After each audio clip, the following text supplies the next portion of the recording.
অবশেষে আরাধ্য সেই নির্বাচন অনুষ্ঠিত হলো। কে সরকার গঠন করছে তাও নির্ধারিত হয়ে গেল। সবকটি কেন্দ্রের ফলাফল ঘোষিত। সহিংসতা নেই, বয়কটের দাবিও নেই, প্রশ্ন আছে সামান্য। তবুও অনন্য এক নির্বাচন শেষে আজকের বাংলাদেশ দাঁড়িয়ে আছে অপেক্ষায় নতুন সরকারের। আপনাদের সকলকে বাংলাদেশ ইলেকশনে স্বাগত জানাচ্ছি। আমি সাইফুদ্দিন রবিন এবং আমার সঙ্গে আজকে অতিথি হিসেবে আলোচনায় যোগ দিচ্ছেন ডক্টর জাহিদুর রহমান, রাজনীতি বিশ্লেষক। আপনাকে স্বাগত জানাচ্ছি। রয়েছেন মাহবুব কামাল, জ্যেষ্ঠ সাংবাদিক। তাদের দুজনের সঙ্গে আলোচনা করব এই ত্রয়োদশ জাতীয় সংসদ নির্বাচনের পরম্পরা এবং নির্বাচন পূর্ব নির্বাচন পরবর্তী নানান ঘটনার প্রবাহ নিয়ে। প্রথমেই মাহবুব কামাল, আপনার কাছে আসতে চাই। কেমন দেখলেন এই নির্বাচন? এগুলো তো বলছি, আমি কালকেও বোধহয় বলছি, এটা রিপিটেশন হয়ে যায়। সেটা হলো যে এটা দেখেন, এটা উইদাউট এ সিঙ্গেল ক্যাজুয়ালিটি এরকম একটা নির্বাচন হবে, মানে এটা আমরা ভাবতেই পারিনি, অনেকেই ভাবতে পারিনি। অনেকে আশঙ্কা করছিলেন যে একটা বড় ধরনের সহিংসতা হবে, যেহেতু আমরা একটা মবক্রেসির রাজত্বে বাস করতেছিলাম। তো ফাইনালি আমি বলবো যে এই আর্মি মানে তার শেষ খেলাটা খেলে দিয়েছে আর কি। হ্যাঁ, আমি আগে বলতেছিলাম যে নির্বাচনটা সুষ্ঠু হতে পারে মানে আর্মি যদি প্রপারলি অ্যাক্ট করে এবং নন সিলেক্টিভলি যদি আর্মি অ্যাক্ট করে প্রপারলি, তাহলে ইলেকশনটা সুষ্ঠু হবে, আদারওয়াইজ হবে না। এবং আমার কথা তো আর আর্মি শুনে নাই, তারা ভলেন্টারিলি এই কাজটা করছে আর কি, নন সিলেক্টিভলি তারা অ্যাক্ট করছে। এর ফলে এটা আমি বলবো সিংহ হওয়া কৃতিত্ব হচ্ছে আর্মির, আমি এটা বলবো আর কি। ফলে এরকম একটা নির্বাচন হতে পারছে। এবং সবচেয়ে যে বড় ব্যাপারটা সেটা হচ্ছে যে, যেটা আপনিও ইন্ট্রোডাকশনে বললেন, সেটা হচ্ছে যে কোনো বয়কটের দাবি নেই, কোনো ম্যানিপুলেশনের অভিযোগ নেই। এটা একটা বড় ব্যাপার। এবং এই যে তারা মানে গণতন্ত্রের একটা বড় বিউটি হচ্ছে মানে পরাজয় মেনে নেয়া। হ্যাঁ, যেটা আমরা ওয়েস্টে দেখি আর কি। হ্যাঁ, মানে there is no difference between the victors and the defeated. হ্যাঁ, এটা কোলাগুলি করতেছে বা ইয়ে করতেছে। হ্যাঁ, এটা এখন এটা আমরা দেখলাম। এই যে পরাজয় মেনে নিল, এটা একটা বড় ধরনের মানে এটা একটা ইনস্ট্যান্সও বটে। এটা আমরা রেয়ারলি দেখছি। যেমন একবার দেখছিলাম আমরা হানিফ এবং কি বলে মির্জা আব্বাসের যে মেয়র ইলেকশন, সেখানে হেরে গিয়ে আপনার কোলাগুলি করছিল। এটা ইটস এ রেয়ার ইয়ে। তো এবার ওটা তো মেয়র ইলেকশন, এটা জাতীয় ইলেকশনে এটা হলো, এটা তো দেখলাম আর কি আমরা। তো ফলে এখন মানে কি বলবো, এটা তো বহুল আকাঙ্ক্ষিত একটা নির্বাচন ছিল, তাই না? মানুষ হাঁসফাঁস করতেছিল। আমি নিঃশ্বাস নিতে পারতেছিলাম না যে কখন একটা ইলেক্টেড বডির কাছে ক্ষমতা যাবে। এই মবক্রেসি তো দূর হবে না ইলেক্টেড গভর্নমেন্ট ছাড়া। হ্যাঁ, এই একটা আনঅ্যাকাউন্টেবল গভর্নমেন্ট ছিল এতদিন, একেবারে আনঅ্যাকাউন্টেবল। এবং কেউ প্রশ্ন করেনি চিফ অ্যাডভাইজারকে। এই যে সারা দেশ ললেসনেস চললো, সারা দেশে মবক্রেসি চললো, মানে কত কিছু হইল, কেউ তাকে প্রশ্ন করলো না। এবং উনি নির্বিবাদে সব কিছু করে গেলেন। হ্যাঁ, এবং এমন একটা জায়গায় চলে আসলো যে মানে মানুষ হাঁসফাঁস করতেছিল এবং ঠিকই একটা ব্রিদিং স্পেস আমরা পাইলাম। হ্যাঁ, এটা হচ্ছে আমাদের সবচেয়ে বড় কি হবে না হবে এটা পরের ব্যাপার। একটা unaccountable government has gone, that's it. এটা আমার কাছে সবচেয়ে বড় পাওয়া। এখন টম, ডিক, হেরিক, রাম, শাম, যদু যেই শাসন করুক, আই ডোন্ট মাইন্ড। হ্যাঁ, দিস গভর্নমেন্ট হ্যাজ গন, মানে এটা হচ্ছে আমার প্রাইমারি স্যাটিসফ্যাকশন। জি, thank you doctor Zahidur Rahman. তবু বারবারই আসলে একই কথারই পুনরাবৃত্তি ঘটাতে হয়। 17 বছরের অপেক্ষার অবসান যেহেতু, সে কারণেই যে এর আগের রাতেও, অর্থাৎ ভোটের আগের রাতেও নানান ধরনের গুজব, নানান ধরনের তৎপরতা, অপতৎপরতা, সেগুলো দৃশ্যমান হয়েছিল। পরের দিন ভোটের দিন নানান শঙ্কা নিয়ে ভোট শুরু হয়। এরপর শান্তিপূর্ণভাবে, সহিংসতাবিহীন, কোনো হতাহত ছাড়া, যেটি বারবার আলোচনায় আসা, যে সে কারণে একটা বড় উদাহরণ হয়ে থাকা এই নির্বাচন। সেই নির্বাচন আসলে কেন এত বেশি তাৎপর্যপূর্ণ? তাৎপর্যের কথা পরে আসছে, কিন্তু গুজবের কথা একটু বলা দরকার। মানে আমাদের খুব সিগনিফিক্যান্ট কিছু মানুষজন গুজব ছড়িয়েছেন। যেমন ধরুন, এই নির্বাচন হবে, মানে কোনো দিনও এই নির্বাচন হবে না, চেষ্টা থাকতে পারে নির্বাচনকে ম্যানিপুলেট করার। কারণ আমরা অনেক মানুষকে বলতে শুনেছি সরকার 5 বছর থাকুক, ডক্টর ইউনূস যতদিন বেঁচে আছে ততদিন থাকবেন। মানে ওনারা এমনকি আমাদের ওয়াজ হয়েছে যে এটা একটা নিয়ামত হিসেবে উনি এসছেন, নানান কথাবার্তা। ফলে যেটা হয়েছে, কিছু কিছু মানুষ চেষ্টা করতেই পারেন, কারণ এই সরকার ক্ষমতায় থাকলে অনেকের ক্ষমতা তৈরি হয়, ব্যক্তি আছেন সরকারের ভেতরে, সরকারের বাইরে, দেশের বাইরে, যারা অনেক কিছু করতে পারেন। কিন্তু এই নির্বাচনটা হওয়ারই কথা ছিল।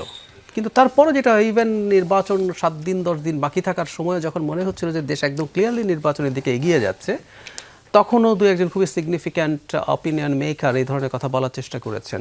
আমি এটার কোনো ভিত্তি ছিল বলে মনে করি না। তবে একটা জিনিস আছে, আমাদের সোশ্যাল মিডিয়া আমাদেরকে এই ধরনের কথা বলতে মাঝে মাঝে প্রলুব্ধ করে। মানে এটা অ্যালগরিদমই এরকম, যেখানে আপনি গুজব, যেটার মধ্যে প্রচুর বিদ্বেষ আছে, ঘৃণা আছে, এই জিনিসগুলো কিন্তু অনেক বেশি ট্র্যাকশন পায়। সো সেটা একটা কারণ হয়ে থাকতে পারে। কিন্তু আমি ব্যক্তিগতভাবে মনে করি কোনো সংশয় ছিল না। তবে হ্যাঁ, জনগণের মধ্যে যেহেতু পারসেপশন ছিল, আমি বহু সময় মানুষের কাছে এই প্রশ্ন শুনেছি, নির্বাচন কি হবে, মানে it is a very common question. একেবারে শেষ মুহূর্তে প্রচারণার সময় এসেও একদম তাই, একদম তাই। যেহেতু টিভিতে মানুষ দেখে, অনেকে রাজনীতি নিয়ে কথা বলে, অনেকের ধারণা হয়তো অনেক কিছু জানি বা অনেক তথ্য রাখি। অনেকে আবার মনে করেন যে সরকারের এখন যারা আছেন সত্যিকার অর্থে অনেকেই তো আমাদের পরিচিত, আমরা তাদের সঙ্গে ভেতরের যোগাযোগ খবর, অনেকে বলেন ভেতরের খবর জানেন কিনা।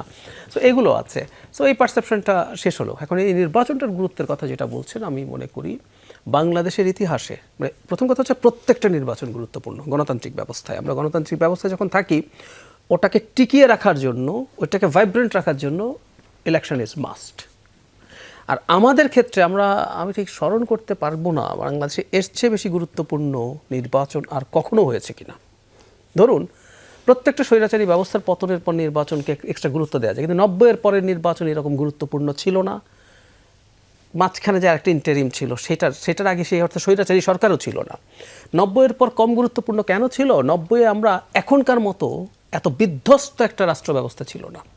90-তে খেয়াল করবেন, পুলিশ তো এরশাদের পক্ষে কাজ করেছিল তো, জি, রাজনৈতিক কর্মীদেরকে পিটিয়েছিল। এরশাদ পতনের পর কি সবাই পালিয়ে গিয়েছিল? না। তার মানে পুলিশ এত বিভৎস বর্বর হয়ে ওঠেনি যে তাকে পালাতে হবে। সে এরশাদের পারপাস সার্ভ করার পরও সে থেকে গেছে। এরশাদের নেতা কর্মী টপ সবাইকে কি দেশ ছেড়ে ভাগতে হয়েছিল? হয়নি। এটা এই জন্য বললাম, শেখ হাসিনা দেশটাকে এমন জায়গায় নিয়ে গিয়েছিলেন। সো বাংলাদেশ এই মুহূর্তে ইতিহাসে সবচেয়ে বেশি বিধ্বস্ত, ভঙ্গুর না, বিধ্বস্ত অবস্থায় আছে।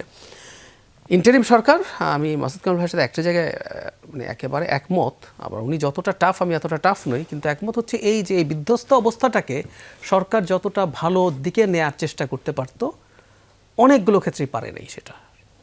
তারা একেবারে সবই ব্যর্থতা আমি মনে করি না, কিন্তু অনেক ক্ষেত্রে পারে নাই। ফলে আমরা এই একটা নির্বাচনের মাধ্যমে গঠিত একটা সরকার বাংলাদেশকে সুন্দর মতো যদি নেতৃত্ব দিতে পারে, আইদার আমরা একটা ভালো গণতান্ত্রিক দেশের দিকে যাব।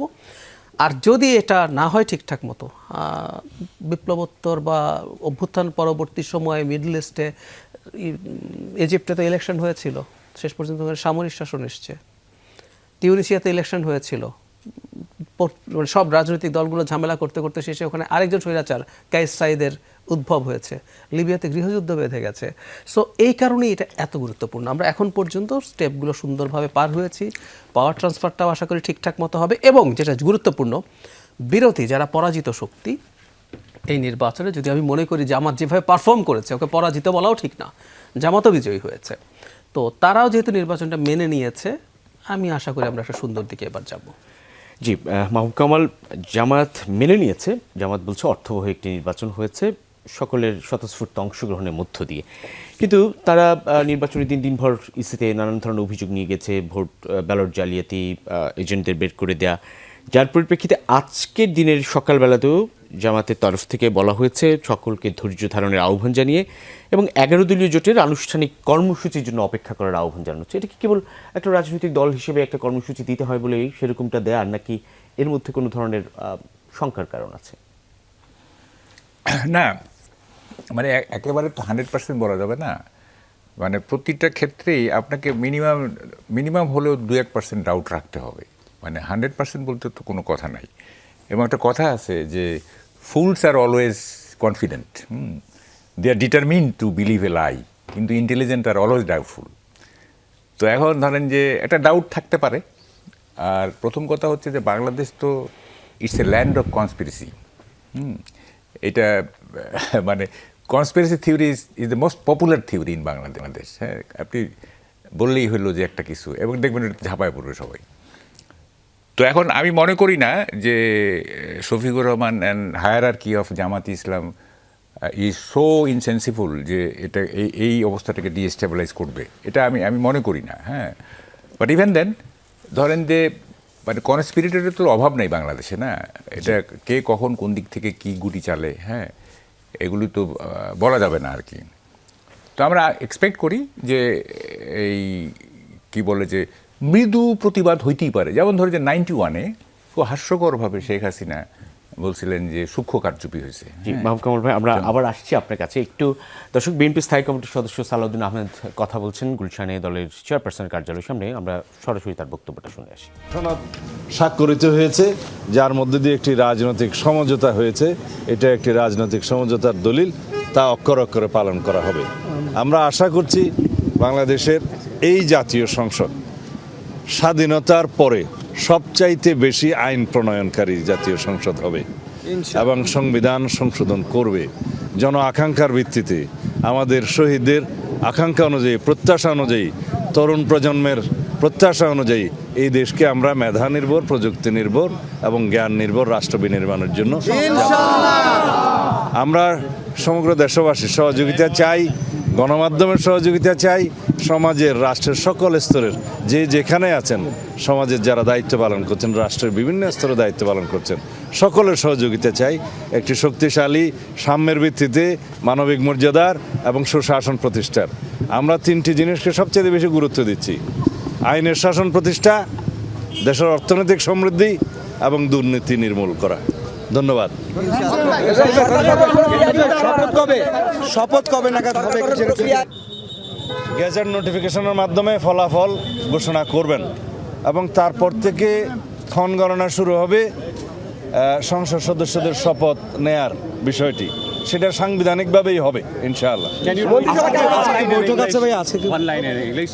Are you Oh, satisfied for with the English. Are you satisfied You with are the from I work for AFP. AFP. Are you satisfied with the political process because one of the major parties was out of the contest? How satisfied are you with the political process? Of course, the people of the country, they knows this is very much inclusive election. And if you like to mention the exclusion of Awami League and etc., people have rejected through the mass uprise in last August 2024, and they are being prosecuted. And also the investigation is going on as against the political party Awami League. This is on process, under process. I hope the prosecution will file the allegations against the Awami League as party. One last question about extradition of Sheikh Hasina from India. Would you? Oh yes, press- we always press for her extradition according to law. This is in between Foreign Ministry of Bangladesh and Foreign Ministry of India. We also ask the government of India to please send her back for facing the trial in our country. Thank you very much. ভারতের সাথে আপনার সম্পর্ক কেমন হবে সরকার গঠন করার পরে? ভারতের সাথে সম্পর্ক সহ আওয়ামী লীগের যে শেখ হাসিনা ওখানে আছেন, সেই বিষয়গুলি নিয়ে বিচার প্রক্রিয়াটা কি হবে? সকল neighboring countries and with all countries of the world, we need friendly relationship on the basis of the sovereign equality and dignity, and also on the basis of equality and mutual respect. Thank you. Last question, কেমন মন্ত্রিসভা দেখতে পাচ্ছে? কেমন মন্ত্রিসভা এবার দেখতে পাবে Bangladesh? What's your reaction to the BNP win? Yes. BNP wins, it was very much expected. It was very expected. কেমন মন্ত্রিসভা দেখতে পাবে এবার? একটু যদি জানতে চাই যে এবার কেমন মন্ত্রিসভা? কেমন মন্ত্রিসভা দেখার জন্য একটু অপেক্ষা করতে হবে। What's your first priority today? কথা বলছিলেন বিএনপি স্থায়ী কমিটির সদস্য সালাউদ্দিন আহমেদ। আমরা আবারও ওনার কথাগুলো একটু বলি। সেটা একটা লাইন আমার খুবই এনকারেজিং এবং খুব ভালো লাগছে। সেটা উনি বলছেন যে আমরা জ্ঞান নির্ভর, প্রযুক্তি নির্ভর একটা সমাজ গড়ব। এইটা আমার কাছে খুব ভালো লাগছে। সেটা হচ্ছে, দেখেন, এই নির্বাচনটা কিন্তু হয়েছে মেরিটোক্রেসি বনাম থিওক্রেসি। ঠিক আছে? তারেক রহমান যেদিন বললেন যে আমরা ধর্ম নয়, আমরা মেধা দিয়ে দেশ পরিচালনা করব, that was very inspiring for me at least. তো এটা হয়েছে মেরিটোক্রেসির পক্ষে ছিলেন তারেক রহমান এবং থিওক্রেসির পক্ষে ছিল মানে কি বলে জামাত এবং তাদের এবং এটা আরেকটা পয়েন্টে এটা যুদ্ধ হয়েছে ব্যাটল হয়েছে সেটা হচ্ছে যে লিবারেল ডেমোক্রেসি ভার্সাস আলট্রা রাইটিজম। মানে বিএনপি তো লিবারেল ডেমোক্রেসিকে পারসিউ করে উইথ মডারেট ইসলাম অফকোর্স, আর এটা হচ্ছে আপনার একটু ইসলামাইজেশন ইত্যাদি, একটু আলট্রা রাইটিজম। তো ফাইটটা এরকম হয়েছে, এই ফাইটে আপনার মেরিটোক্রেসি জিতলো, লিবারেল ডেমোক্রেসি জিতলো। হ্যাঁ, এটা একটা পজিটিভ দিক আমি মনে করছি, এবং এইটা যদি তারা ধরে রাখতে পারে, কতগুলি তার কিছু কথা রেটোরিক্স, হ্যাঁ তার কিছু কথা অফকোর্স রেটোরিক্স, এগুলি পলিটিশিয়ানরা এভাবে বলেই, হ্যাঁ, বাট এই পয়েন্টটা আমি খুব জোর দিতে চাই, হ্যাঁ, যে the country should be govern by meritocracy, not by theocracy. এটা বিএনপি তাদের ইশতেহারে উল্লেখ করেছে, হ্যাঁ, মেরিটোক্রেসির হ্যাঁ, ভিত্তিতে এই দেশ এবং আমি পরিচালনা। আমি মনে করি যে বিএনপির যে হায়ার আর কি না, ওখানে তো অনেক আধুনিক লোক আছে। যেমন ধরেন আই লাইক ভেরি মাচ এই আমির খুসরু মাহমুদ চৌধুরী ইজ, মানে I like him very much, modern Outlook আছে তার। একটা আমি দেখতেছিলাম যে ভবিষ্যৎ বাংলাদেশের গাইডলাইন কী হবে, ও মানে ইংরেজিতে এত সুন্দরভাবে ব্যাখ্যা করতেছিলেন। I was moved by his speech. Anyway আরও আছে শিক্ষিত লোক তারা, এবং এখন তো ধরেন যে এই যে একটা সময় আমরা পার করতেছি, আপনি গ্লোবাল আউটলুক না থাকলে ইউ ক্যানট প্রসপার। আপনি গ্লোবাল আউটলুক থাকতে হবে, এবং এটা তো একটা ভার্চুয়ালি তো আমরা we are living in a global village, তাই না? এইখানে আপনি কোনো ব্যাকওয়ার্ড ফিলসফি দিয়ে আপনি দেশকে উন্নত করতে পারবেন না। You must cope with the modern and the global মানে আউটলুক আর কি। হ্যাঁ, তো সেইটা দেখি তারেক রহমান যেহেতু উনি দীর্ঘ 17 বছর ইংল্যান্ডে ছিলেন, মানে কি বলে, he is use to European civilization. এইটা এখানে কীভাবে উনি ইম্পোর্ট করতে পারেন সেটা দেখি। অবশ্য ওরকম যেন না হয়। যেমন আমি একটা ফান করছিলাম যে ইংল্যান্ডে তো ফ্লাইওভার নাই, সো উনি এখানকার ফ্লাইওভার যদি, যেহেতু লন্ডনে নাই ফ্লাইওভার, সুতরাং ঢাকার ফ্লাইওভার ইউজলেস, এরকম কথা বললে হবে না। হ্যাঁ, মানে he must think twice to কি বলে প্রমিস অর প্লেজ আর কি। হ্যাঁ, মানে দুইবার চিন্তা করতে হবে। একের মুখে আসলো শেখ হাসিনার মতো, মানে কি বলে যে ঠোঁটের আগে আসলো আর বলে দিলাম। হ্যাঁ, এই প্র্যাকটিসটা দূর করতে হবে। মানে wise people always think twice to give a decision. হ্যাঁ, এইটা করতে হবে। অনেক ধন্যবাদ মাহবুব কামাল। আমাদের সঙ্গে ডক্টর জাহিদুর রহমান থাকছে। ডক্টর জাহিদ, আপনার কাছে আসতে চাই। গণভোটের হার 60.26, আর ভোটের হার 59.44। ভোটের হার একটু কম, যা মানে গণভোটের তুলনায়। হার কি সন্তোষজনক মনে হলো? সন্তোষজনক, তবে আর একটু ভালো হতে পারতো বলে মনে হয়। মানে হার দেখে একটা জিনিস আমরা বলে ফেলতেই পারি, সেটা হচ্ছে আওয়ামী লীগ আসলে এই ভোটকে প্রত্যাখ্যান করেছে। মানে ঘটনাটা এই রকম, সেটা হলো আমরা প্রথমে ভাবছিলাম যে আওয়ামী লীগ সম্ভবত কোনো না কোনোভাবে তারা নির্বাচনে আসবে। কখনো কখনো কোনো লোকাল ফ্যাক্টর থাকতে পারে, যে ধরুন কোনো প্রার্থীর সাথে কানেক্টেড আওয়ামী লীগের লোকজন, অথবা তারা কেউ স্ট্র্যাটেজিক কোনো ভোটিং করতে পারে। যে ধরুন ট্রেডিশনালি আওয়ামী লীগের এক ধরনের জামায়াত বিরোধিতা আছে, তো তারা জামাতকে ঠেকানোর জন্য বা জামাতকে যথেষ্ট পরিমাণ খারাপ ফলাফল যাতে হয় সেই জন্য বিএনপিকে ভোট দিতে আসবেন, তারা আসেননি, এটা বোঝা গেল।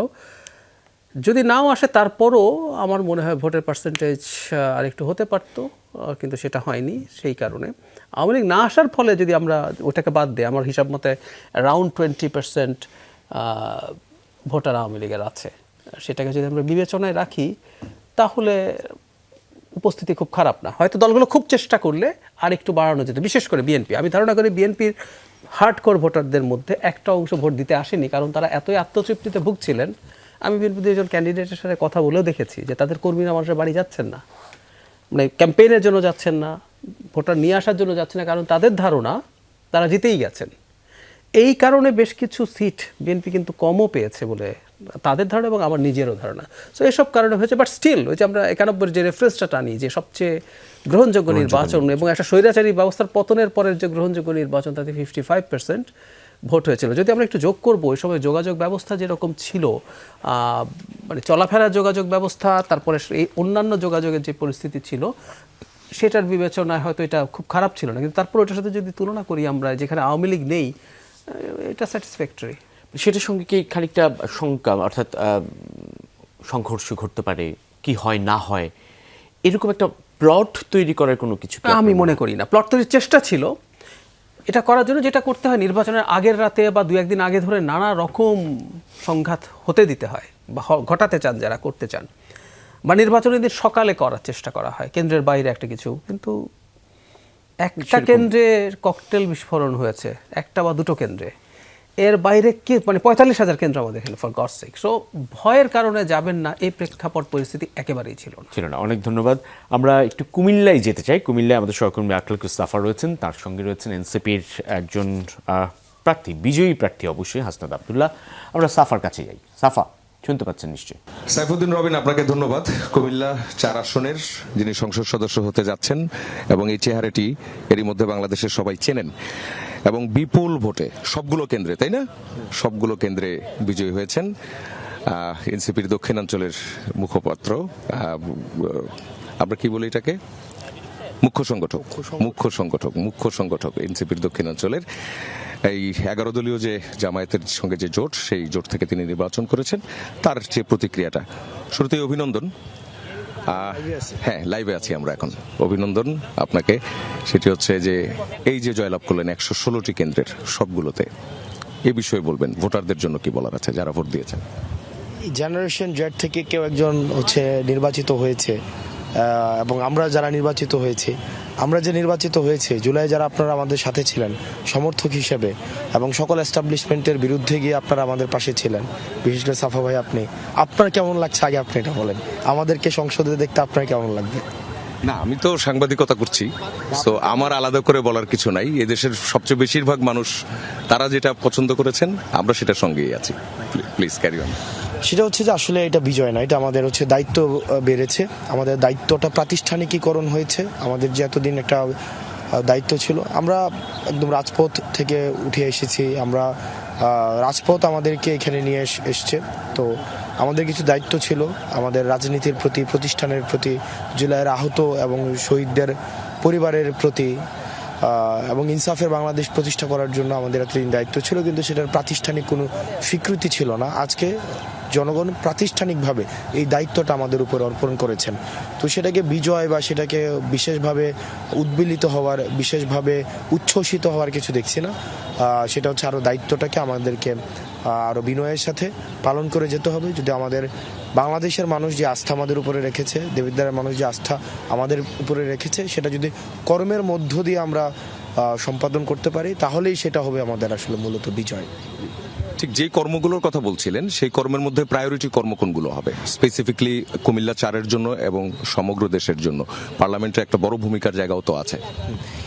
প্রথমত হচ্ছে যেহেতু আমার নিজের আসনের মানুষের প্রতি আমার দায়বদ্ধতা আছে, কুমিল্লা 4-এর অর্থাৎ দেবিদ্বারের মানুষের প্রতি আমার একটা দায়বদ্ধতা আছে, সেই জায়গা থেকে সেটার এক ধরনের কাজ। আরেকটা হচ্ছে ন্যাশনাল পলিটিক্সের এক ধরনের কাজ। আমি ব্যক্তিগতভাবে ন্যাশনাল পলিটিক্সে যে সংস্কার কার্যক্রম রয়েছে, প্রাতিষ্ঠানিক সংস্কার, আমাদের আমলাতন্ত্রের সংস্কার, এবং আপনাদের গণমাধ্যমের যেই সংস্কার, বিচার বিভাগের সংস্কার, এটার হয়েছে, এবং জুলাই আহত শহীদ পরিবারের যেই ন্যায্য হিস্সা সেটা এখনো পর্যন্ত পায়নি। আমাদের সাংবিধানিক সংস্কারের যে প্রক্রিয়া যেটা অব্যাহত রয়েছে, সেটিকে সম্পন্ন করা, এই বিষয়গুলো আমার একদম ফার্স্ট প্রায়োরিটির ভিত্তিতে ন্যাশনালি হবে।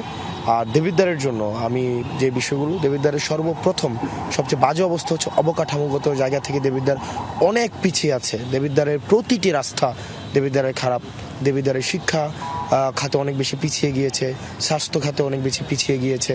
দেবিদ্বারের মানুষের মৌলমানবিক জায়গা থেকে তাদের যেই বেসিক প্রয়োজনগুলো আছে, সেই জায়গাতেও তারা অনেক বেশি পিছিয়ে আছে। এবং দেবিদ্বারের মাইক্রো ইকোনমিটা ভালো, কারণ প্রত্যেকটা মানুষ যেহেতু কর্ম এবং কর্মসংস্থান এবং বিদেশে যেহেতু যাওয়ার একটা সুযোগ আছে, প্রচুর পরিমাণ রেমিটেন্স যুদ্ধ আমাদের দেবিদ্বারেও রয়েছে, সেই জায়গা থেকে মাইক্রো ইকোনমি ভালো, কিন্তু ম্যাক্রো ইকোনমি দেবিদ্বারের সন্তোষজনক নয়।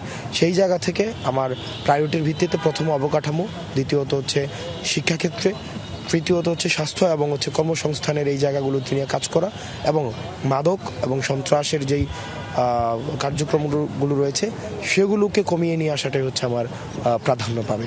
জি, আচ্ছা, এই যে জার্সি পরা হাসনাত আব্দুল্লাহ, যাকে আন্দোলনে মানুষ জার্সি পরেই দেখেছে, এবং পুরো ভোটের মাঠেও আমরা তেমনটাই দেখেছি, আপনি এখনো সেই অবস্থায় আছেন, যাচ্ছেন সংসদে।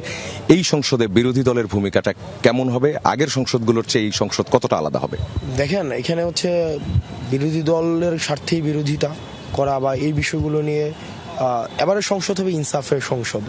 যে বিষয়টি আমাদের কাছে আমার কাছে আমার দলের কাছে যেটা ন্যায় অন্যায়ের মধ্যে সুস্পষ্ট পার্থক্য থাকবে। রাষ্ট্রের সাথে সাংঘর্ষিক, রাষ্ট্রবিরোধী, দেশের জনকল্যাণ বিরোধী, গণবিরোধী কোনো সিদ্ধান্ত গ্রহণ যদি এই সংসদ থেকে কখনো করার চেষ্টা করা হয়, সেটিকে অবশ্যই আমাদের যে গণতান্ত্রিক প্রক্রিয়া রয়েছে সেই প্রক্রিয়ায় সেটির বিরোধিতা অবশ্যই সেখানে থাকবে। একই সাথে সাথে গণমানুষের কল্যাণ সাধনের জন্য জনগণ আমাদেরকে যে ম্যান্ডেট দিয়েছে এবং পুরো বাংলাদেশের মানুষের আস্থা অর্জনের জন্য, বাংলাদেশের মানুষের স্বপ্ন বাস্তবায়নের জন্য আমরা কাজ করে যাব। সেই জায়গা থেকে অতীতের যেই সংসদ ছিল সেখানে একটা কম্প্রোমাইজড একটা সংসদ, নেগোসিয়েশনের মাধ্যমে সরকারি দল বিরোধী দল হয়েছে, একই দল থেকে সরকার নিজে সেট করে দিয়েছে কারা কারা বিরোধী দলে যাবে, সেখানে আসলে জনগণের প্রতিনিধিত্ব ছিল না। আবার যেহেতু জনগণের প্রতিনিধিত্ব প্রতিষ্ঠিত হওয়ার পথে, সেই জায়গা থেকে আবার এই সংসদ আশা করছি এখনো পর্যন্ত অংশগ্রহণমূলক হবে। জি, যে হাসনাত আব্দুল্লাহ এতদিন আন্দোলনের জন্য রাজুতে যেতে বলতো, রাজুতে আয়, সেই হাসনাত আব্দুল্লাহ এখন কোথায় যেতে বলবে? দেখেন, জনগণের যখন জন আকাঙ্ক্ষা বিরোধী যে কোনো সরকারের অবস্থান যখনই হবে তখনই রাজপথে আসার আহ্বান থাকবে, সংসদে সেটি নিয়ে প্রতিবাদ থাকবে এবং জনগণের যে মত প্রকাশের স্বাধীনতা এবং দ্বিমত প্রকাশের স্বাধীনতা, সেখানে যদি কোনো ধরনের হস্তক্ষেপ করা হয় তখন আমাদের যেই আন্দোলন সংগ্রাম লড়াইয়ের যেই স্থানগুলো রয়েছে সেখানে মানুষকে সবসময় আহ্বান থাকবে যে বৈষম্যের বিরুদ্ধে, বেআইনসাফের বিরুদ্ধে মানুষ সবসময় যেন ক্ষমতা যতই কঠিন হোক না কেন, ইনসাফের সামনে সবসময় ক্ষমতা মাথা দিন শেষে নত করে। তো সেই জায়গা থেকে তাদের সবসময় আহ্বান থাকবে, শুধুমাত্র রাজু তো আমাদের প্রতিরোধের প্রতীক, রাজু আমাদের হচ্ছে বৈষম্যের বিরোধী প্রতিরোধের প্রতীক এবং বাংলাদেশের ফেসিবাদ বিরোধী এবং ক্ষমতা কাঠামোর বিরুদ্ধে সবসময় সরব যে স্থানটি ছিল সেটি হচ্ছে রাজু।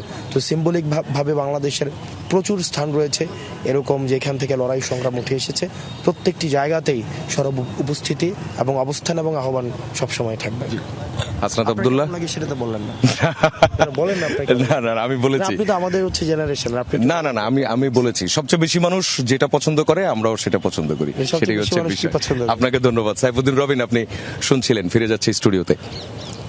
জনাব মাহবুব কামাল, শুনছিলাম হাসনাত আব্দুল্লাহর কথা, সেই ছাত্র প্রতিনিধি যিনি জুলাই অভ্যুত্থানের নেতৃত্ব দিয়েছেন, সেই এনসিপি, সেই প্রতিনিধিদের একটা অংশের রাজনৈতিক দল প্ল্যাটফর্ম, তারা সংসদে যাচ্ছে। তরুণ হাসনাত আব্দুল্লাহ বলছিলেন জেনজি থেকে সংসদ সদস্য, সংসদ সেই জায়গাটায় তাদের কাছ থেকে জ্যেষ্ঠ নাগরিক হিসেবে শুধু সাংবাদিকটা কি প্রত্যাশা করেন আসলে, কেমন তাদের হওয়া? হাসনাত আব্দুল্লাহর বক্তৃতা শুনলাম, মানে given the present situation, his speech could not be otherwise better. মানে যা বলছে ভালোই বলছে সে, তবে কিছুটা ফরম্যাট ভিত্তিক আর কি। যাই হোক, anyway it could not be otherwise better. এখন হাসনাত যে পার্লামেন্টে যাচ্ছে না, এইটা পার্সোনালি আমি এটাকে এন্ডোর্স করতেছি, এই অর্থে যে এটা ভাইব্রেন্ট হবে। সে তো ভোকাল এবং তার তার এক ধরনের এজিটেশন আছে, এক ধরনের জিল আছে তার, একটা ইউথ জিল যেটাকে বলে, এটা তার আছে। তো সেদিক থেকে একটা ভাইব্রেন্ট পার্লামেন্ট হওয়ার জন্য he could play a role, সেটা ঠিক আছে। আমি যেটা বলতে চাই সেটা হলো যে দেখেন, মানে কি বলে যে তারুণ্যের শক্তিটাই কিন্তু বড় না, তারুণ্যের শক্তিটা সব কিছু কাভার করে না, এটার সাথে উইজডমটা লাগবে।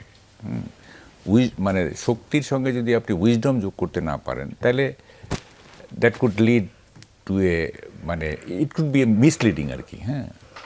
তো এখন এটা প্রপারলি তাকে নিজেকে লিড করতে গেলে তাকে লেখাপড়া করতে হবে। আমি তাকে আমি যে সাজেশনগুলো দিতে চাই সেটা হচ্ছে যে পার্লামেন্টারি পলিটিক্সের উপরে তার একটা লেখাপড়া থাকতে হবে। সেকেন্ডলি হচ্ছে আমাদের ইকোনমির উপরে তার লেখাপড়া করতে হবে। থার্ড হচ্ছে পার্লামেন্টারি ল, তারপরে ধরেন যে তাদের কাজ কি, পার্লামেন্টারি মেম্বারদের কাজ কি, তারা তো ওই যে গম বিতরণের কাজ না, আমরা যেটা করি আর কি। আমাদের পার্লামেন্টারি এমপিরা কনসেন্ট্রেট মোর অন দ্য মানে local development than on framing laws. তারা ল ফ্রেম করার জন্য তাদের কোনো দায় আছে বলে আমি মনে করি না। ওই 2-4 এগুলি ফ্রেম করে, 2-4 আমলা টামলা ফ্রেম করে, তারা হাত উঠায় বলে যে হ্যাঁ আসি। তাদের কোনো মানে ওয়াইজ পার্টিসিপেশন নাই। এটা হা এবং নায়ের মধ্যে আছে তারা। তো এখন এই যে আমি যেটা বলি যে একজন পার্লামেন্টেরিয়ানের আপনার বেডরুম না থাকলেও চলে, but he must have a library. Bedroom না ফ্লোরে ঘুমাবে, কিন্তু তার লাইব্রেরি থাকতে হবে। এবং একটা গ্লোবাল অ্যাটিটিউড কীভাবে আয়ত্ত করা যায়, হ্যাঁ, এটা তো লেখাপড়ার দরকার আছে। তো এগুলি করে টোরে তার যেহেতু জিল আছে, একটা ইউথ, হ্যাঁ, তার সাথে যদি উইজডমটা যুক্ত হয়, এটা তাইলে নিশ্চয়ই একই পরামর্শ নিশ্চয়ই এনসিপির যে 9 জন সংসদ সদস্য যারা নির্বাচিত হয়েছে হ্যাঁ, তাদের। হ্যাঁ। মানে আমি একটু কথা বলি, সেটা হচ্ছে যে মানে রাজপথের আন্দোলন করা কিন্তু খুব সোজা কাজ। এটা খুবই সোজা, স্লোগান দেওয়া, করা, মানে nothing is easier than it. হ্যাঁ, এটা সব সোজা কাজ। বাট যখন দি কোয়েশ্চেন কামস অন তোমার constructive something or something related to state, হ্যাঁ, গভর্নেন্স অফ, মানে এগুলি যখন আসে তখন ওইটা একটু কঠিন হয়ে যায়। রাজপথের স্লোগান সবাই যায়, একটু টোকাইও স্লোগান দিতে পারে, ইট ডাজন্ট মিন এনিথিং। হ্যাঁ, কিন্তু যখন আইন প্রণেতার দায়িত্ব, শুধু আইন প্রণেতা না, আপনাকে তো পুরো রাষ্ট্রটা নিয়ে ভাবতে হবে, তাই না? সেক্ষেত্রে মানে merely a sloganist is not enough, ঠিক আছে? তো ফলে এটা সব সাইড কাভার করতে হবে, করে যদি সে পার্লামেন্টে একটা ভাইব্রেন্ট রোল করতে পারে, ওয়েল এনাফ। জি, অনেক ধন্যবাদ যাচ্ছি ডক্টর জাহিদুর রহমান আপনার কাছে। যে ভোট পড়েছে সেখানে গণভোটে হা ভোট 4,80,74,429, না ভোট প্রায় অর্ধেকের কাছাকাছি 2,25,65,627। অথচ অভ্যুত্থান পরবর্তী সময়ে গোটা দেশেই সংস্কার আলাপ, সংস্কার চাই, সব কিছু, তারপরও কেন প্রায় অর্ধেক সমান না ভোট পড়ল? না ভোট একটা গ্রুপ দেবে আমরা নিশ্চিত ছিলাম, আওয়ামী লীগ। মানে তারা সব কিছুতেই এরকম করবেন। আর প্রতীকে যেহেতু না ভোট দেওয়া যায় না, তাই তারা প্রতীকে একটা দেবেন। শুরুর দিকে বলছিলাম যে আওয়ামী লীগ এই ভোটে আসেনি, সুতরাং তাদেরকে আমরা সরিয়ে রেখে আলাপটা করাই ভালো হবে। এবং আপনি যেটা বলছেন রাইটলি, গণঅভ্যুত্থানের পক্ষের শক্তিদের মধ্যেই সংস্কার নিয়ে প্রশ্ন আছে। যেমন ধরুন, আমি ব্যক্তিগতভাবে এভাবে চিনি যে বিএনপি তো তার সর্বোচ্চ পর্যায় থেকে জনাব তারেক রহমানও হা ভোট দেওয়ার জন্য আহ্বান জানিয়েছেন তার একটা ক্যাম্পেইনে, অন্যান্য নেতারা তো বলেছেনই। কিন্তু আমি বিএনপির এরকম মানুষজন চিনি যারা না ভোট দেবেন বলেছেন আগেই এবং দিয়েছেনও, কারণ সংখ্যাটা অনেক বড়। মানে বিএনপির কথা বলছি, কারো শুধু বিএনপি না, অন্য দল সবাই আহ্বান জানিয়েছে, কিন্তু অন্য দলের মধ্যেও আপনি পাবেন, আমি জামায়াতে ইসলামী বা এনসিপির মধ্যে আপনি পাবেন যারা এই গণভোট নিয়ে নানান রকম বিভ্রান্তিতে ভুগছেন। মানে খুব সারপ্রাইজিং ব্যাপার হচ্ছে, বেশ কয়েকজন ধর্মগুরু না ভোট দেওয়ার জন্য ইন্সপায়ার করেছেন অনলাইনে, খুবই ফেমাস, যাদের প্রচুর শ্রোতা আছে। আবার সিপিবির মতো বাম দলও এটার বিরুদ্ধে কথা বলছে। মানে আমি খুব অবাক হই যে দুটো এক্সট্রিম, ডান আর বাম, একত্রে এটার কথা বলছে। আর একটা জিনিস আমার কাছে মনে হয়, প্রথম থেকে আমরা যে আলাপটা করছিলাম, এটা আসলে সুরাহা কীভাবে আমরা জানি না। মানে এটা এত টেকনিক্যাল ব্যাপার, এটা আসলে খুব কম শিক্ষিত বা অশিক্ষিত একজন সাধারণ মানুষের জন্য এটা বুঝে ওঠা এক কথায় অসম্ভব। ফলে এই বিভ্রান্তিও না ভোট দেওয়ার ক্ষেত্রে এক ধরনের প্রবণতা তৈরি করেছে বলে আমি মনে করি। এই গণভোট নির্বাচিত সরকারের জন্য একটা বড় সংকটের কারণ হয়ে দাঁড়াতে পারে কিনা, এই অর্থে যেমন ধরুন যে গণভোটে যেই শর্ত যুক্ত করা হয়েছে যে এক ব্যক্তি দলেও থাকতে পারবে না, সরকার প্রধান এবং দলে একই পদে থাকতে পারবে না। বিএনপি সেটিতে নোট অফ ডিসেন্ট দিয়েছিল। বিএনপি তার ইশতেহারে বলেছে একই ব্যক্তি সরকার প্রধান এবং দলীয় প্রধান হিসেবে দায়িত্ব পালন করতে পারবে, সেটি ইশতেহারে। কিন্তু নোট অফ ডিসেন্ট সরিয়ে দিয়ে স্বাক্ষরিত জুলাই সনদের বদলে যে গণভোট, সেটা নিয়ে তারা তাদের আপত্তিও জানিয়েছিল। সরকার গঠনের পর এই ইস্যুটাই একটা বড় সংকটের কারণ হয়ে দাঁড়াতে পারে কিনা? না, এটা কারণ হয়ে দাঁড়াবে না। আমি একটু এই যে এই মুহূর্তে আমি গণভোটের যে প্রশ্নগুলো আছে, ব্যালটের ছবি, অনেকে কিন্তু ছবি তুলে দিয়েছেন যেটা বেআইনি, বা এটা আগে পত্রিকায়ও এসেছিল। এখানে গতে কতগুলো ইস্যু আছে, এখানে 30টা ইস্যুকে উল্লেখ করে বলছে যেগুলোতে সব রাজনৈতিক দল একমত হয়েছে সেটা করতেই হবে। আমি ঘটা পড়ছি, জুলাই জাতীয় সনদে বর্ণিত অপরাপর সংস্কার রাজনৈতিক দলগুলো প্রতিশ্রুতি অনুসারে বাস্তবায়ন করা হইবে। তার মানে বিএনপি যেটা নোট অফ ডিসেন্ট দিয়েছে, এটা কিন্তু বিএনপি নোট অফ ডিসেন্ট দিয়েছে, সুতরাং বিএনপি এটা করতে আসলে আর বাধ্য না। সেটা নিয়ে নতুন করে আর তাহলে ইস্যু বানানোর না হবে না। কখতে যে ইস্যুগুলো আছে এগুলোতে বিএনপি নোট অফ ডিসেন্ট দিলেও এগুলো উল্লেখ করা হয়েছে। গতে যা আছে এখানে কিছু উল্লেখ করে বলছে মোট 30টা, এগুলো করতে বাধ্য থাকবে যেগুলো সবাই একমত হয়েছে, কারো কোনো নোট অফ ডিসেন্ট নাই। আর ঘতে এসে বলছে বাকি আরও যা আছে সেগুলো নোট অফ ডিসেন্ট রয়েছে তার প্রতিশ্রুতি অনুযায়ী, সুতরাং এটা সমস্যা হবে না। জি, মাহবুব কামাল, আপনার কাছে আসতে চাই 2/3 বেশি একটু যোগ করে রাখতে চাই, সেটা হলো সমস্যা হবে রাদার ক আর খ নিয়ে, যেগুলোতে বিএনপির নোট অফ ডিসেন্ট আছে, বিএনপি এগুলো নিয়ে কি করবে গণভোটে জেতার পরও। জি, সেটা পরবর্তী সংসদে আসলে হয়তো বা নির্ধারিত হবে। 2/3 বেশি আসনে নিরঙ্কুশ জয়, এটা বিএনপির জন্য বাড়তি চাপ তৈরি করবে নাকি সরকার পরিচালনায় তাদের জন্য সহযোগিতা আনবে? দেখেন 2/3 মেজরিটিকে এটাকে আরেকটা টার্মিনোলজি দিয়ে ইয়ে করা যায়, সেটা হচ্ছে ব্রুট মেজরিটি। এই ব্রুট মেজরিটি কিন্তু আমি বলবো যে মানুষের দলগুলোর মাথাটা খারাপ করে দেয়, বুঝছেন? যেমন ধরেন 2001-এ যখন বিএনপি যখন ব্রুট মেজরিটি পেল, তখন দেখা গেল যে বিএনপি এমন কিছু করা শুরু করলো যেগুলি তাদের ইলেকশন প্লেজের সাথে যায় না, এবং যেগুলো করে তারা একেবারেই মানুষের আস্থা হারিয়েছে।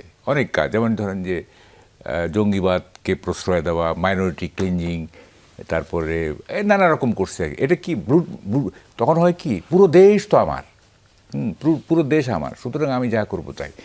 এবার সিমিলারলি 2009-এ যখন আওয়ামী লীগ ব্রুট মেজরিটি পেল, শেখ হাসিনারও মাথা খারাপ হয়ে গেল, হ্যাঁ, যে পুরো দেশ তো আমার। তো যখন আপনার মাথায় এটা ঢুকবে যে মানে পুরো দেশ আমার, তখন তো আপনার মধ্যে হিতাহিত জ্ঞানী থাকবে না, হ্যাঁ। সুতরাং brute majority in a sense এটা খারাপ আমি মনে করি, এবং সিঙ্গেল মেজরিটি ইজ এনাফ, হ্যাঁ, সিঙ্গেল মেজরিটি এনাফ। তো আবার এই যে 2/3 মেজরিটির প্রয়োজনও আছে, সেটাও যদি কনস্টিটিউশন যদি অ্যামেন্ডমেন্ট করতে হয় তখন তো এটার প্রয়োজন পড়ে ইত্যাদি। তো আমার কথাটা হচ্ছে যে কত আসন পেলাম এইটা ইট লিটল ম্যাটার্স। মাথাটা ঠান্ডা রাখতে হবে, এবং ওইটা ভাবা যাবে না যে আমি সামথিং হয়ে গেলাম আর কি, হ্যাঁ, আমাকে সবাই এত পছন্দ করে ইত্যাদি না। পছন্দটা অপছন্দ হইতে এটা মিনিটের ব্যাপার, এইটা সেকেন্ডের ব্যাপার, হ্যাঁ। যেমন ধরেন যে বঙ্গবন্ধু 72-এ যদি অঙ্গুলি হেলন করতো, তাহলে বঙ্গোপসাগরের ঢেউ থেমে যেত না? আমরা তো দেখছি সেই কি হইলো, এর কয়েক দিনের ব্যাপার, মানে কয়েক মাসের ব্যাপার, হ্যাঁ, বা কয়েক বছরের ব্যাপার। So popularity is a very ফ্র্যাগাইল এটা এত ভঙ্গুর, পপুলারিটির কোনো মূল্য নাই, একেবারেই মূল্য নাই, হ্যাঁ। আমি তো পপুলারিটিকে কোনো পয়েন্টই দেই না, হ্যাঁ, ইট লিটল ম্যাটার্স, হ্যাঁ। আমার সামনে আমাকে প্রশংসা করতে, পিছনে গিয়ে আমার বদনাম করবে, হ্যাঁ। সো এটা এত ফ্র্যাগাইল আর কি। তো ফলে এগুলি না, কথাটা হচ্ছে যে আমাকে মাথা ঠান্ডা রেখে দেশ পরিচালনা করতে হবে, এবং ওই হওয়া যাবে না, ওটার কি বলে ইংরেজিতে শব্দটাকে বলে ওভার বিয়ারিং, আপনি ওভার বিয়ারিং হওয়া চলবে না, হ্যাঁ, এবং চিন্তা ভাবনা করে দেশ পরিচালনা করতে হবে। ডাক্তার জাহিদুর রহমান, একই প্রশ্ন আপনার কাছে কি তাই মনে হচ্ছে যে এটা এক ধরনের চাপও হতে পারে, কিংবা অপব্যবহারেরও একটা আছে, নাকি পরিবর্তিত পরিস্থিতি, মানে বর্তমান বাস্তবতায় দাঁড়িয়ে আসলে সেই সুযোগটি খুব কম যে আবার পুরনো পথে হাঁটতে পারে? সুযোগ নেই তা না, এই ঝুঁকি আসলে সবসময় থাকে, কিন্তু মানে আমরা খুবই একটা অদ্ভুত সংকটে পড়েছি। আমি ব্যক্তিগতভাবে মনে করি আমাদের খুব শক্তিশালী একটা সরকার এবার লাগবে। কেন লাগবে? ওই যে বলছিলাম যে একটা ধ্বংসপ্রাপ্ত ব্যবস্থা নিয়ে যখন আপনি কাজ করতে যাবেন, আপনার কথা আমলাদের শুনতে হবে, পুলিশকে শুনতে হবে। এই আমলা পুলিশ তো শেখ হাসিনার সময় পলিটিক্যাল পার্টির বা সরকারের কথা শুনতো না, মানে ওনাদের কাজ কী ছিল? ওনারা বলতেন যে আমরা সরকারকে ক্ষমতা রেখেছি, আমরা এরকম কথা শুনেছি। সো তাদের উপরে নিয়ন্ত্রণ প্রতিষ্ঠা করতে হবে। মবক্রেসির আলাপ আসলো, এই সরকার যদি দুর্বল হতো, সকাল বিকাল এখানে মব তৈরি হতো। সে কারণে একটা খুবই শক্তিশালী সরকার দরকার, কারণ অন্তত এবার সাথে তো এটা একটা বিল্ট ইন ঝুঁকি আসলে আছে। সে অনেক কিছু মনে করে, এটা একটা অভিশাপের মতো ব্যাপার আছে, পরের সে খারাপ হয়ে যায়। এটার জন্য আসলে আমি মনে করি আমাদের একটা কথা মনে রাখতে হবে যে একটা ডেমোক্রেটিক প্রসেসে যে জিনিসগুলো কাজ করে, ধরুন আপনারা মিডিয়া আছেন, মিডিয়া, সিভিল সোসাইটি বা নাগরিকরা, তারাও ফেসবুকে প্রচুর লিখছেন, অপিনিয়ন প্রকাশ করছেন। সেই জিনিসগুলো যদি ঠিকঠাক মতো করা যায়, তাহলে সেটার একটা চেকস অ্যান্ড ব্যালেন্স আসলে নিশ্চিত করা যাবে। কিন্তু এই প্রবণতা আসলেই আছে, যখন একটা স্টেট অনেক বেশি, গভর্নমেন্ট অনেক বেশি পাওয়ারফুল হয়ে ওঠে, তার চাপে জনগণের সমস্যা হয়। আপনি যেমনটি বলছেন যে এবার অন্তত দরকার, মানে সেই দরকারটা আসলে সাধারণের সঙ্গে কতটা সম্পৃক্ত? মানে অনেকে ভাবছে যে আবারও সেই পুরনো ফ্যাসিবাদী আসতে পারে, স্বাভাবিকভাবেই অভিযোগ করতে তো সময় লাগে না সেই জায়গাটা, কিন্তু ফ্যাক্টটা যে একটা শক্তিশালী সরকার কেন প্রয়োজন? ধরুন উচ্চকক্ষ হলো, ধরুন সংবিধান সংস্কারের ব্যাপার আসলো, সংশোধনের ব্যাপার আসলো, তখন নিরঙ্কুশ জয়টা তাদের জন্য কতটা স্মুথভাবে কাজগুলো সম্পন্ন করতে সহযোগিতা করবে? সেটা তো করবেই। ইনফ্যাক্ট জুলাই সনদ বাস্তবায়ন করার জন্য তো খুব বেশি কিছু লাগবে না, কারণ এখানে সব দলকেই মানে হা না ভোটে যা বলা হয়েছে সম্মত হতেই হবে। এটা অন্য আরেক ডিবেট, কনস্টিটিউশনাল ডিবেট। আপনি একটা পার্লামেন্টকে এভাবে বেঁধে দিতে পারেন না আগে থেকেই, সেটা সরিয়ে রাখছি। আমি সিটের সংখ্যা শুধু সংবিধান সংশোধনের জন্য বলছি না। একটা দল যখন 2/3 মেজরিটি পায়, বিএনপি 218 সিট পেয়েছে, এরকম সিট পেয়ে যখন একটা দল ক্ষমতায় আসে, তখন ধরুন আমলা কথা শুনতে চায় না, জনগণকে সার্ভ করতে চায়। ধরে নিলাম সরকার, এই সরকার জনগণকে, জনাব তারেক রহমান সার্ভ করতে তার সদিচ্ছা আছে বলে আমি মনে করি। কিন্তু যখন আমলারা দুর্বল একটা সরকার দেখবে, তখন কিন্তু তারা খুব বেশি সতর্ক হবেন না। কারণ কি, 5 বছর তো উনি আছেন, সম্ভাবনা আছে পরের 5, এই যে পরিমাণ শক্তিশালী দেখা যাচ্ছে, সম্ভাবনা আছে পরবর্তী 5 বছরও তারা জিতে যেতে পারেন। সুতরাং তাদের এই সরকারের সাথে কমপ্লাই করার, তার কথা শোনার প্রবণতা বাড়বে, তার কাজের গতি বাড়ানো। মানে কথা শোনা বলতে আমি ইললিগাল কথা না, লিগাল কথাই, কাজের গতি বাড়ানো। আবার এটাই বিপদের কথা যে আপনি যখন থাকবেন, আরও থেকে যাবেন, তখন প্রবণতা থাকে যে আপনাকে এমনভাবে মিসগাইড তারা করবেন, এমনভাবে তোষামদি করবেন আপনাকে, সেটা ট্র্যাপে আপনি পড়ে যাচ্ছেন। So it's really a very high risky game. আমরা তো আসলে ব্যাপারটা কীরকম ঔষধের মতো, কিছু কিছু ঔষধ আছে, প্রতিটা ঔষধের সাইড এফেক্ট আছে। যে ওষুধের সাইড এফেক্ট নেই ওটা ওষুধ না, আসলে ওটা পানি। তো কিছু কিছু ওষুধের side effect is very high, যেমন ধরুন কেমোথেরাপির যে ওষুধগুলো, কিন্তু আমরা নেই তো, কারণ ওটার বেনিফিট যেটা, সেটা ওই মারাত্মক সাইড এফেক্টের চাইতে আমার বেশি দরকার।